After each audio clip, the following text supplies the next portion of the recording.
How to determine what makes a good backlink. As you can imagine, not all backlinks are created equal. Just because a website looks clean and shiny on the surface, it doesn't necessarily mean that having a link from that site is going to have a benefit to your website. There's a 5-step checklist that we use at the agency to determine if a backlink is good or not. If a website doesn't meet all 5 points on our criteria, then we most likely won't go ahead with it. The reason being is because SEO these days is all about quality and not quantity. You really can't afford to make sacrifices when it comes to the quality of your SEO campaign. So without further ado, these are the 5 things you should check when determining if a backlink is good or not. Number 1. Check the website's domain authority. Good websites will have a domain authority of at least 25, and we can easily check the website's domain authority by using the Mozbar which I showcased earlier on in the course. You can be more stricter if you want, for example, domain authority 30 and above, however, it's completely your choice. Just be sure to stay above the low 20s to ensure you filter out the low quality websites. Number 2. Check how many keywords the website appears for. Good websites rank for lots of keywords. If Google allows a site to rank for a keyword, then it's a good sign that Google likes a specific website. So getting a backlink from this site is something we definitely want to do. I like to look for websites that appear for at least 100 different keywords. Number 3. Check the website has a decent amount of organic traffic. So this is pretty much the same logic as number 2 above. It all goes back to seeing if the site is good in the eyes of Google. So good websites will rank for some keywords and as a result will have some organic traffic. There isn't any perfect number you want to look out for, as this number is going to vary and is going to be dependent on how many keywords a website appears for. However, to give you some context, I like to look for websites that have at least 200 monthly organic visitors. Getting a link from a website that has no organic traffic is not a good idea, as having no traffic can potentially be a sign that the site got penalized from Google in the past. Number 4. Check the website has a good number of referring domains. As we all know, backlinks are super important and have a massive influence on rankings in Google.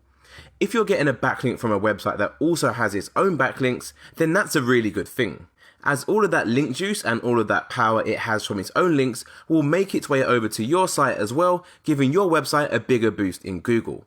Like I said in the previous video, sometimes websites can link to the same website multiple times, so we don't want to focus on the backlink number for this. We want to focus on a number of referring domains, which is essentially how many unique websites link to this website. This is a much more reliable approach to take, as it cuts out any bloated figures with the same websites linking multiple times.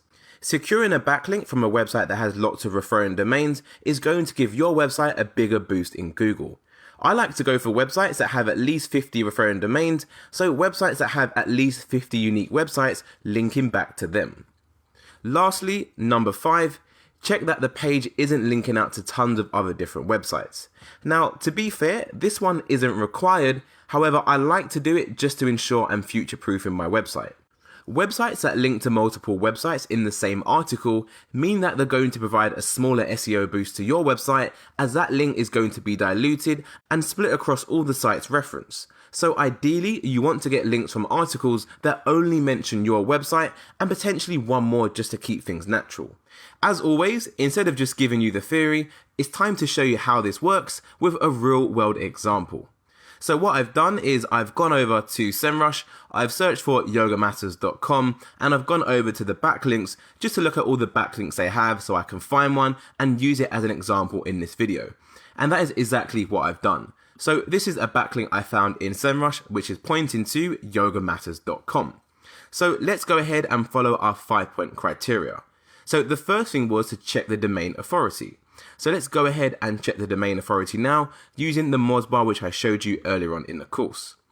So as you can see, the domain authority is 90, which is really high. This is way above what I recommend of 25. So this is really good and is a great sign which we want to see from a backlink that we have. The next thing which you want to check is the amount of keywords and the amount of organic traffic this site has. So to do that, I'm going to take the website domain name, which is going to be ellie.com. It's very important we take just a domain name and not the whole URL. So let's take that domain name, Control C, go over to SEMrush and then Control V, simply paste for that. And once the information has loaded, if we scroll down to the organic keywords, we can see that this website appears for over 2 million different keywords, which is tons and tons of keywords. So it's passed our keyword check, which if you remember was at least 200 keywords. If we scroll up to the top, we can see the organic traffic. This site has over 10 million organic visitors every single month, almost 11 million visitors, which is actually crazy. So again, nothing to worry about at all from this site. It has passed point 3 on our criteria. Point 4 was the amount of referring domains. We can see the referring domains by looking under backlinks right here. Referring domains, 80,300. Again, tons and tons of referring domains. So this is a really good sign and is an indication that this is a really good backlink.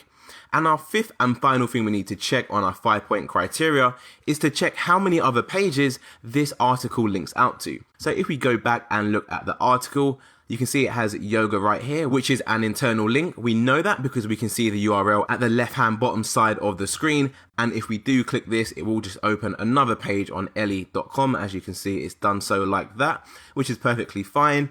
Then we had the link to the site, Yoga Matters, which is perfect. We have a link down here to a teacher called Fern Ross, which again is another link on ellie.com. Again, ellie.com UK, which is absolutely fine. So we have an internal link, a link to our site, an internal link. We have 2 more links right here, which by the looks of it are both going to be internal links. Let's just open them just to be sure these are internal links. So again, another internal link to ellie.com, and we have another internal link to ellie.com. So again, nothing to worry about whatsoever. It's only links to external websites that we want to pay attention to. So essentially, that is my 5-step process on how you evaluate if a backlink is good or not. That brings us to the end of this one, and I'll see you in the next video.